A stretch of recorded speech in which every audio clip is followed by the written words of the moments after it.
change of government in November 2022, the Malaysians believe that there will be drastic changes in laws and regulation as the current Prime Minister Anwar Ibrahim, whom we're very famous for the Reformasi movement, that have brought hope and concern to many departments, including the freedom of speech here in Malaysia. On one hand, the new government has expressed its commitment to reforming laws that restrict free expression, signaling a potential shift towards a more open and inclusive society. Promises to repeal or amend controversial acts have been made, raising hopes for a fairer environment that respects the right of freedom of speech.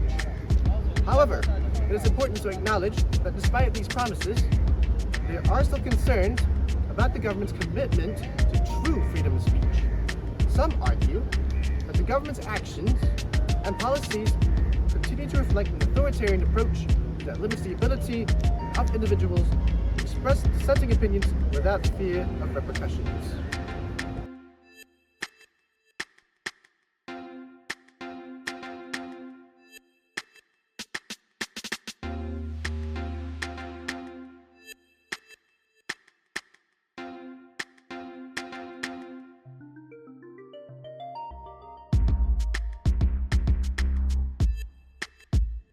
Do we really have freedom of speech? Maybe not. Here's why. The United Nations Universal Declaration of Human Rights article states that everyone has the right to freedom of opinions and expression. In Malaysia, our federal constitution guarantees freedom of speech as well. This freedom is not absolute. The constitution allows for the Malaysian parliament to enact laws that curtail freedom of expression for various reasons, including national security, public order, morality, the rights and privileges of the Malays, and the position of the Malay rulers.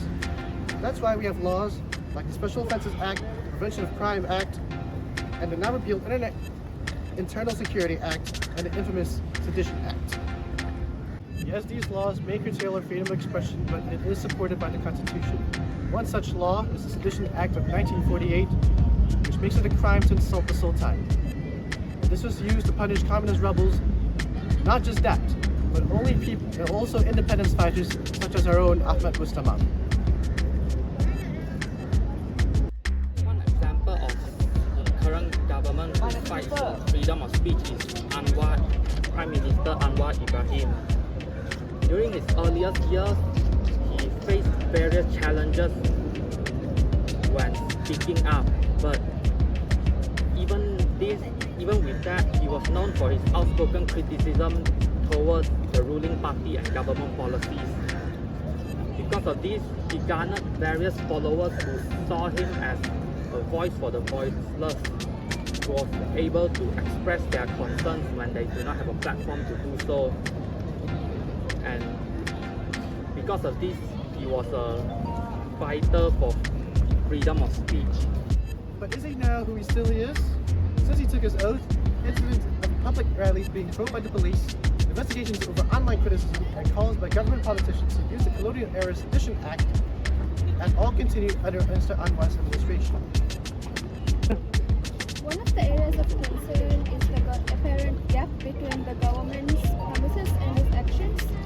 While Anwar Ibrahim's administration has pledged to champion freedom of speech, critics argue that concrete steps and policy changes are very slow to materialize. But of course, these cases are just small.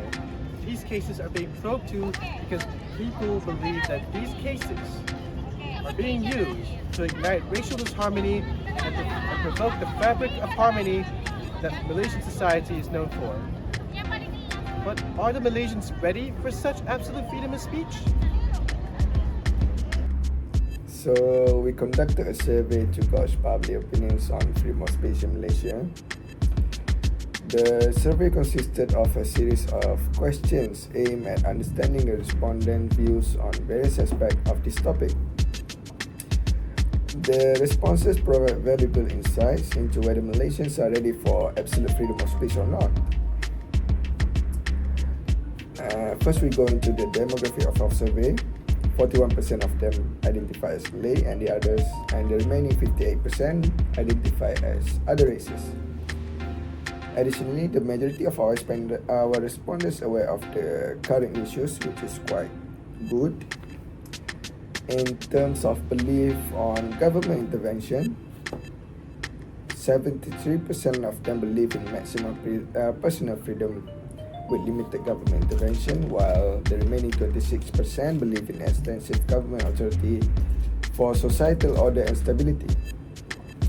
These demographic insights provide a diverse perspective on the topic of freedom of speech. Overview of survey respondents in simple terms. The survey on freedom of speech in Malaysia showed that a large majority, around 80% of them, support the right to freedom of speech. However, there is some disagreements on whether there should be limitations, particularly to preserve culture and harmony.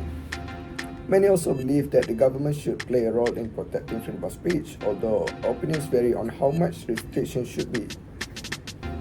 There is also a divide on whether individuals should face consequences for expressing offensive opinions, with some believing protection for everyone. Additionally, there are differing views on government intervention in social media content and whether they can be criticized by the government. Many respondents expressed concern about the potential manipulation of speech restriction by the government. Overall, there is a mix of opinion on how freedom of speech should be balanced and protected in Malaysia. So, based on the survey we did, it is evident that there is significant support for freedom of speech in Malaysia. However, the respondents also expressed the need for certain limitation to prevent harm and maintain social harmony. Many believe that the government should play a role in safeguarding public discourse, but there are concerns about potential manipulation and abuse of power by the government.